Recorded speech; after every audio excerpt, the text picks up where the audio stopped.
So maximum voluntary contraction की आज हम बात करेंगे. Let's start with the basic concept of maximum voluntary contraction.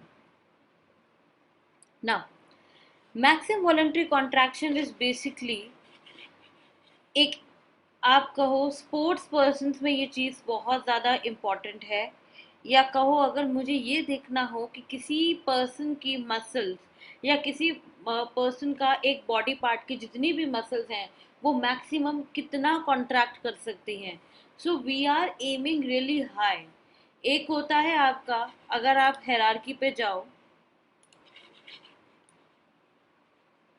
Assisted. इसमें आपकी हेल्प के साथ पेशेंट परफॉर्म करता है. एक होता है इंडिपेंडेंट,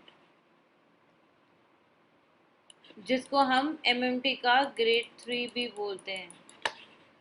इसमें पेशेंट विदाउट हेल्प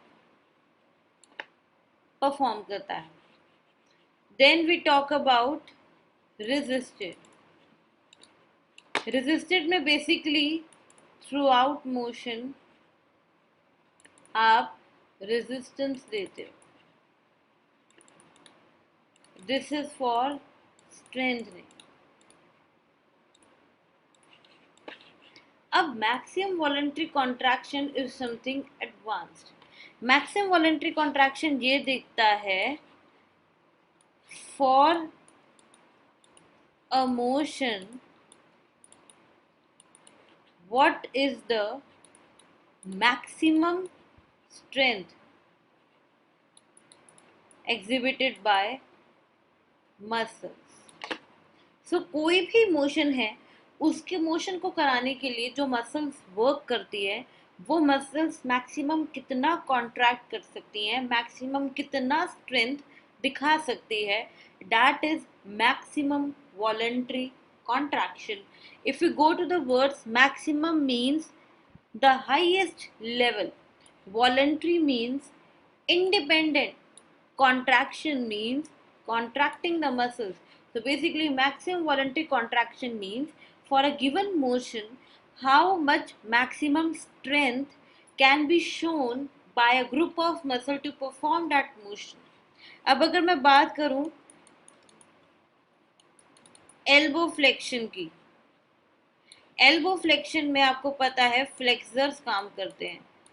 फ्लेक्सर्स में आपके 3 B's होते हैं, biceps, brachii and brachioradialis. So there are 3 muscles, biceps, brachii and brachioradialis. ये 3 मसल्स आपके एल्बो की फ्लेक्शन कराते हैं. अब बात ये है कि ये 3 मसल्स एल्बो फ्लेक्शन कराने के लिए मैक्सिमम कितना कॉन्ट्रैक्ट कर सकते हैं, that is maximum voluntary contraction. So you can say that for a given motion, that is elbow flexion, how much maximum contraction can be performed by the elbow flexors, that is called maximum voluntary contraction. So इसका जो test होता है उसको कहते हैं MVC normalization, maximum voluntary contraction. And to check this maximum voluntary contraction, we use EMG, electromyography. So what we do, हम electromyography के electrodes को किसी पर्सन के बॉडी पार्ट पे कनेक्ट कर देते हैं. मान लो मुझे एल्बो फ्लेक्शन के लिए मैक्सिमम वॉलंटरी कॉन्ट्रैक्शन देखनी है, दिस इज द एल्बो. मुझे एल्बो फ्लेक्शन के लिए मैक्सिमम वॉलंटरी कॉन्ट्रैक्शन देखनी है. So what I am going to do, मैं ईएमजी के इलेक्ट्रोड्स को यहाँ पे इस तरह से कनेक्ट कर दूंगी and I will ask the patient to contract maximum as much as he can. उस कॉन्ट्रैक्शन को ये ईएमजी के मेरे जो इलेक्ट्रोड्स है they will pick up those contraction signals and वो कॉन्ट्रैक्शन सिग्नल्स मेरे ईएमजी मशीन में डिस्प्ले हो जाएंगे for further analysis. So this is called your maximum voluntary contraction. अब इसमें अगर आप देखो, just look at this graph. Now in this graph, this is the maximum voluntary contraction and this is the different tests. अब मैं किसी को बोलूं परफॉर्म एल्बो फ्लेक्शन, ठीक है। मान लो मैं एल्बो फ्लेक्शन का ही सबसे इजी आपके लिए एग्जांपल लेती हूँ। तो मैं किसी को बोलूँ perform elbow flexion. Now to perform the elbow flexion, मैंने पेशेंट को बोला एक बारी एल्बो फ्लेक्शन करो, उसने एल्बो फ्लेक्शन किया, एक एक्शन पोटेंशियल रीच हुआ and then drop. Then again I ask him to do elbow flexion, elbow flexion किया, एक्शन पोटेंशियल रीच हुआ एंड देन ड्रॉप। उसके बाद मैंने फिर से उसको तीसरी बार एल्बो फ्लेक्शन करने के लिए बोला, एल्बो फ्लेक्शन किया, एक्शन पोटेंशियल हुआ and then drop.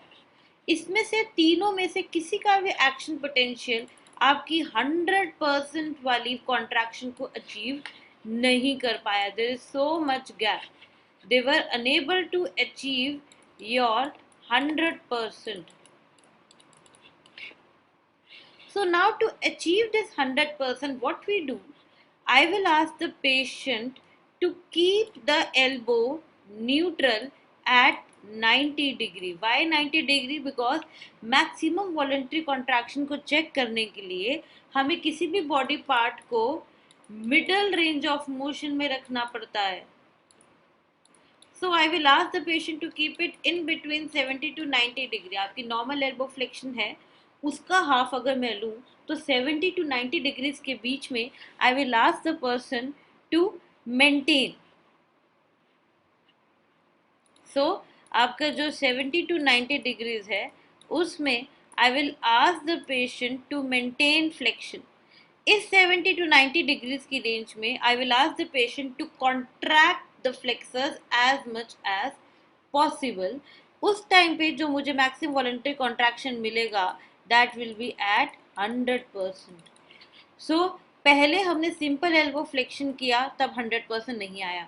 Second time हमने सिंपल एल्बो फ्लेक्शन किया, फ्लेक्स एक्सटेंड, 100% एक्शन पोटेंशियल नहीं आया. थर्ड टाइम भी हमने एल्बो फ्लेक्शन किया, फ्लेक्शन एक्सटेंशन, बट 100% नहीं आया. 100% तब आया जब मैंने पेशेंट को बोला कि आप मिडल रेंज में एल्बो को मेंटेन रखो, maintain the elbow flexion in between 70 degree to 90 degree. Why? Because this is the middle range of motion for elbow flexion.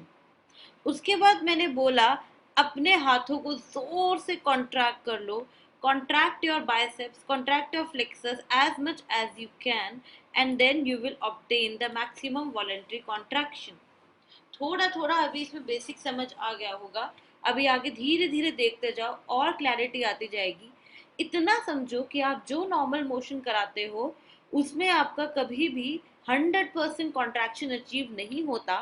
To obtain 100% contraction, to check the maximum contractility of a muscle, basically testing की हम बात कर रहे हैं. So to test the maximum contractility of a muscle, you keep the body part in middle range of motion. Middle range of motion में आप body part को maintain करने के लिए कहते हो, एंड उसी मिडल रेंज ऑफ मोशन में बिना हिलाए आप पेशेंट को मैक्सिमम कॉन्ट्रैक्शन परफॉर्म करने के लिए बोलते हो, and then relax. Typically, these are done in static conditions against static resistance. To really produce a maximum innervation, a very good fixation of all involved segments is very important. So if I draw how this is happening, just look at this. ये आपका elbow है जिसको हमने 70 to 90 degree के flexion में maintain कर दिया, and this is the fist. Elbow flexion को हमने 70 to 90 डिग्री के बीच में मेंटेन कर दिया. Now a therapist will come and therapist अपना इस तरह से हैंड रखेगा.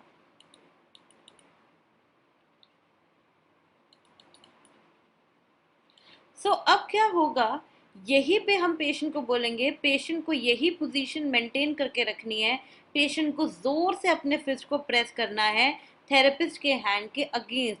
सो you will tell the patient, do not move your elbow, just try to push against my hand. So ये आप पेशेंट को बोलोगे, do not move your elbow, just try to push against my hand.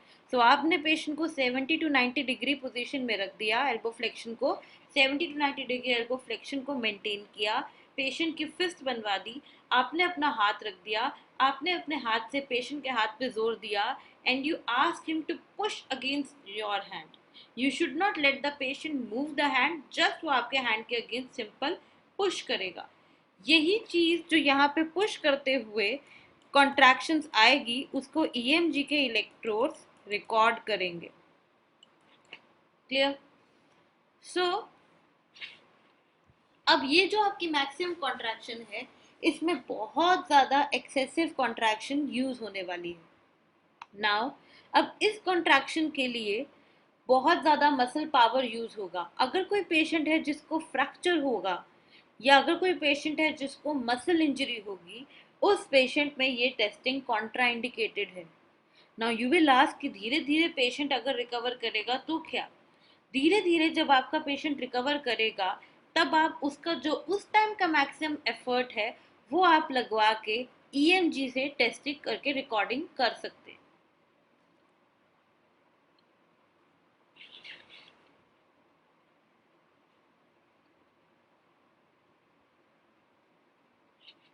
Now, the first step is to identify an exercise or position that allows for effective maximum innervation. So basically, first of all, see which motion you want the patient to perform. Secondly, identify middle range of motion for that particular motion. उसके बाद आप उसमें देखो which muscles are going to be active. उन muscles पे आप EMG के electrodes को अप्लाई कर दो. उसके बाद पेशेंट की पोजीशनिंग करो in middle range of motion itself. Then ask the patient to contract maximally against your resistance. So first of all, identify which motion you want the patient to perform. उस motion का middle range of motion सबसे पहले निकालो. उसके बाद देखो कि इस टाइम पे कौन सी मसल्स काम करने वाली है, उन मसल्स के ऊपर ईएमजी के इलेक्ट्रोड्स को रख दो.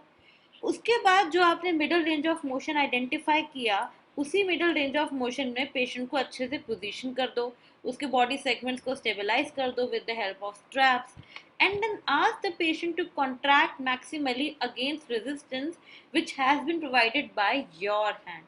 इस maximum contraction को जो आपने EMG के electrodes लगाए थे, they are going to record. इस तरह की 2 से 3 recordings आपने एक ही शॉट में लेनी है. Ask the patient to contract maximally, take recording, relax. Ask the patient to contract maximally, take recording, relax. Again ask the patient to contract maximally, take recording, relax. So इस तरह से आपने in one go you have to take 2 to 3 recordings, and 2 to 3 recordings का data जब आपके पास आ जाएगा, 2 to 3 recordings का data जब आपके पास आ जाएगा, वो सारा डेटा आपने स्टोर करना है. इससे क्या होगा, आपके पेशेंट को बीच में हिलने का मौका नहीं मिलेगा, एंड एरर्स के चांसेस बहुत ज़्यादा कम होंगे. So in one go, in one shot, you have to give 2 to 3 maximum contractions by the patient and record those recordings, store them and analyze what is the maximum contraction for that particular person. अगर आपके patient को किसी भी तरह का problem आ रहा है, आप ये एमवीसी टेस्ट परफॉर्म करने से पहले एक इनिशियल वार्मिंग अप भी दे सकते हैं, like stretching for this particular muscles, कोई लो एरोबिक एक्सरसाइज दिखा दी. उसके बाद आप पेशेंट को ये एक्सरसाइज कराओगे. Ask the patient to contract maximally, maintain that contraction for 3 to 5 seconds, relax, pause period of 30 to 60 seconds. So मतलब it's like first contraction, or you can say maximum contraction, hold 3 seconds, relax, 1 minute. 60 seconds है तो 1 minute. Again, second contraction, 3 seconds, relax, 1 minute. Third contraction, 3 seconds, then relax. So this is how these 3 successive contractions should be performed by the patient. In each of these contractions, EMG will record. जो आपने electrodes place किए थे वो इसकी recording ले लेंगे and in 3 recordings आपके पास आ जाएंगी फॉर एनालिसिस. इससे फिर आप देख लोगे कि आखिर मैक्सिमम पीक कॉन्ट्रैक्शन कितना है. मान लो फर्स्ट रिकॉर्डिंग में maximum peak contraction 10 milliseconds amplitude का था. सेकेंड कॉन्ट्रैक्शन में 11 मिलीसेकंड्स मैक्सिमम एम्पलीट्यूड था. थर्ड कॉन्ट्रैक्शन में 10.5 मिलीसेकंड्स मैक्सिमम एम्पलीट्यूड था. So you will take the average of the 3 peaks, you will take the average of the 3 amplitudes and जो आपके पास average recording आएगी that is the maximum voluntary contraction of the particular muscle group.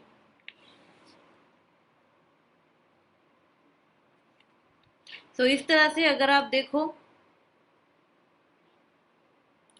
यहाँ पे ये different muscles के लिए, मान लो ये सारी अगर एल्बो के फ्लेक्सर्स हैं, सारी एल्बो फ्लेक्सर्स के लिए इन्होंने डिफरेंट एम्पलीट्यूड्स लिए हैं.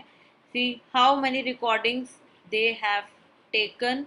The various colors show different muscle groups and the various columns shows the number of recordings they have taken.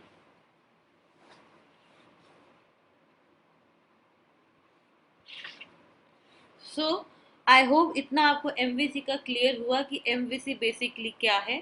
It is your maximum voluntary contraction. Before proceeding to the upper limb, I would like to talk about the various uses of doing this MVC. अब मान लो आपका patient कोई bowler है, he is a bowler, उसको bowling करनी है. Bowling करने के लिए जब वो बॉल फेंक रहा होता है उस टाइम पे उसको अपने अपर लिम्ब की मैक्सिमम कॉन्ट्रैक्शन चाहिए. किसी का मैक्सिमम वॉलंटरी कॉन्ट्रैक्शन थोड़ा सा होगा, आपका मैक्सिमम वॉलंटरी कॉन्ट्रैक्शन हो सकता है मुझसे ज़्यादा हो. जिसका मैक्सिमम वॉलंटरी कॉन्ट्रैक्शन ज़्यादा होगा वो ज़्यादा अच्छे से और ज़्यादा दूर तक बॉल फेंक पाएगा क्योंकि उसमें स्ट्रेंथ ज़्यादा है. अब पेशेंट अपनी परफॉर्मेंस को इन्हांस करना चाहता है एंड परफॉर्मेंस इन्हांस करने के लिए वो चाहता है कि उसका सबसे ज़्यादा जोर लगे बॉल फेंकते हुए. So what you will do, आप बॉल फेंकने की पोजीशन में उसका MVC टेस्ट करेंगे. आपको पता चल जाएगा मसल्स कितना स्ट्रेंथ एग्जिबिट कर रहे हैं. उसके अकॉर्डिंगली आप उस पेशेंट को स्ट्रेंथनिंग प्रोटोकॉल पे डाल देंगे. Then after 2 to 3 weeks when you are done with the strengthening protocol, again you will do the MVC testing and then you can see कि उसमें progress आया कि नहीं. So it is very useful in sports person. Secondly, अगर कोई swimming करना चाहता है, स्विमिंग करते हुए वो बैक स्ट्रोक लगाना चाहता है, बैक स्ट्रोक लगाने के लिए again he needs really good strength in the shoulder muscles. अब शोल्डर मसल्स पे स्ट्रेंथ करने के लिए आपने देखा कि बैक स्ट्रोक करते हुए उसका MVC क्या है, you recorded and then after the recording you again put him on the strengthening protocol for the same. 3 to 4 weeks आपने strengthening protocol दिया. After that strengthening protocol आपने फिर से उसका MVC टेस्ट किया just to see कि क्या उसमें फ़ायदा आ रहा है कि नहीं. So this MVC test basically helps you to test and retest again. इस टेस्ट और रीटेस्टिंग से आप अपने प्रोटोकॉल्स को, अपने ट्रीटमेंट प्रोटोकॉल को एक सही दिशा में गाइड कर सकते हो. सेकेंड चीज आपका MVC का फायदा है, मान लो आपका पेशेंट पैरालिसिस का था, स्ट्रोक का था, 2 to 3 years back he got a paralysis. Now he is in the rehabilitation phase. Rehabilitation phase में अब आप चाहते हो कि आपका पेशेंट कितना प्रोग्रेस कर रहा है, उसकी मैक्सिमम कॉन्ट्रैक्शंस कितनी आ रही हैं. तो जितना अवेलेबल उसका स्ट्रेंथ है उसमें आप जेंटल MVC टेस्ट करा के देखोगे. उसके बाद आप उसके अकॉर्डिंग उसका ट्रीटमेंट प्रोटोकॉल डिसाइड करोगे एंड ट्रीटमेंट देने के 1 महीने बाद फिर से आप MVC टेस्टिंग देखोगे. इससे आपको पता चलेगा कि आपका पेशेंट प्रोग्रेस कर रहा है कि नहीं. So based on this you can say it is very useful in sports persons, in athletes for enhancing their performance. Secondly, it is very useful in the rehabilitation to check maximum strength and protocol decision according to this strength and then retesting. So basically protocol को decide कर पाते हैं and progress check कर पाते हैं. इसके बाद अगर हम बात करें अपर लिम्ब की, अपर लिम्ब में सबसे पहले आप देख सकते हैं, थोड़े से हमने एग्जांपल्स यहाँ पे ली हैं. These are for the forearm flexors और एक्सटेंसर्स. अब इसमें आप देखिए इन्होंने एक अपरेटस लिया है. With this apparatus, the person is going to hold this handle with the maximum contraction. So this is, अगर आप ध्यान से देखो, this is the middle range I was talking about. Elbow flexion का middle range 70 to 90 degrees के बीच में. आपने अच्छे से पेशेंट को स्टेबलाइज कर दिया ताकि पेशेंट अपने आर्म को हिला ना सके. यहाँ पे आपने EMG के इलेक्ट्रोड्स लगा दिए. Now ask the patient to press this handle with as much strength as he can. जितना जोर वो लगा सकता है, जितना मैक्सिमम स्ट्रेंथ वो लगा सकता है, उस स्ट्रेंथ को लगा के वो इस हैंडल को जोर से पकड़े and then relax. First reading, then again उसको जोर से पकड़ने को कहो and relax. Second reading, again उसको जोर से पकड़ने को कहो एंड रिलैक्स. Third reading. ये 3 रीडिंग्स आपके पास आ जाएगी. उनका एवरेज निकाल के आपके पास MVC आ जाएगा. Then for the biceps brachii, आपने इस तरह की पोजीशन में पेशेंट को बिठा दिया है. This is the middle range for biceps muscle. यहाँ पे आपने अपना हाथ रखा, पेशेंट की तरफ प्रेस किया. This is the therapist hand. तो यहाँ पे आपने अपना हाथ रखा, पेशेंट के हाथ की तरफ प्रेस किया. Ask the patient to press against your hand. So आप भी प्रेशर लगा रहे हो, पेशेंट भी आपके अगेंस्ट प्रेशर लगा रहा है. मैक्सिमम कॉन्ट्रैक्शन आ रही है. EMG के इलेक्ट्रोड्स रिकॉर्ड कर लेंगे. Then for the triceps the position change. Triceps के लिए आपका हाथ इस तरफ होगा towards the dorsum and ask the patient to extend. Ask the patient to press like this. इधर क्या हो रहा था, एल्बो का फ्लेक्शन का डायरेक्शन था. इधर आपने पेशेंट के हाथ को इस तरफ प्रेस करवाना है. This is the therapist hand. You will pull like this and the patient will push against you like this, causing elbow extension. Then if we talk about the deltoid, deltoid पे basically हम यहाँ पे abduction पे focus कर रहे हैं. This is the example of abduction because already so many flexion examples I have taken. So for the abduction, therapist will keep one hand over here and another hand over here. Therapist नीचे की तरफ पुल करने की कोशिश करेगा and ask the patient to abduct his hands against your hand.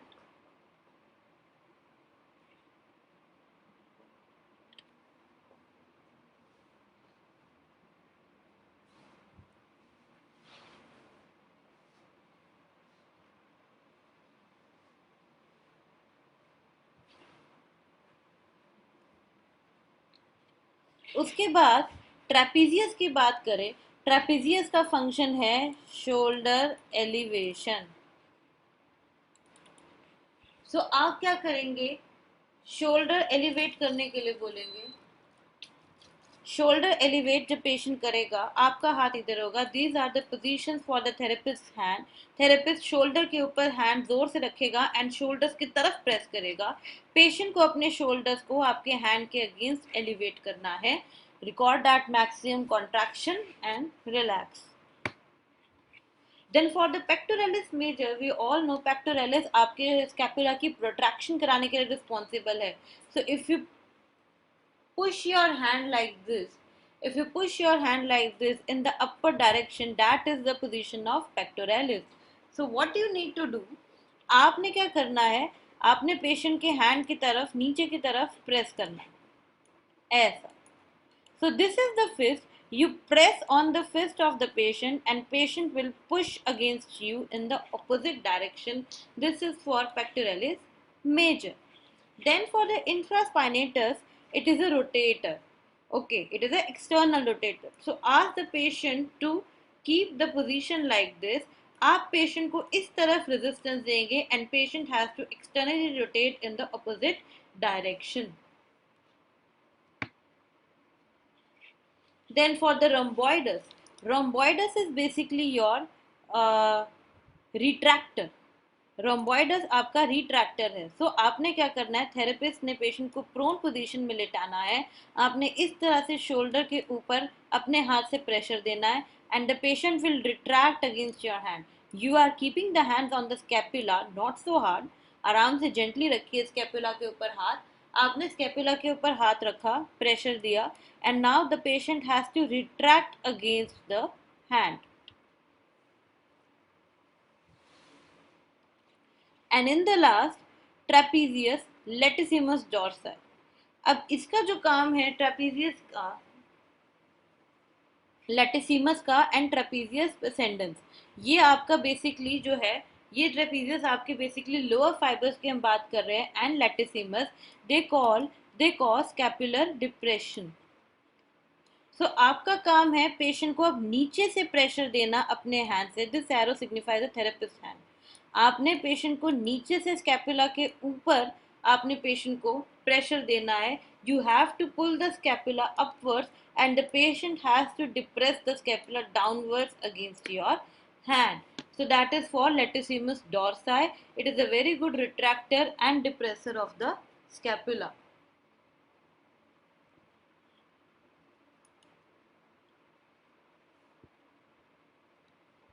So this ends with the MVC testing for upper limb and the basic concept of maximum voluntary contraction. Lower limb ka we will doing it in the next lecture.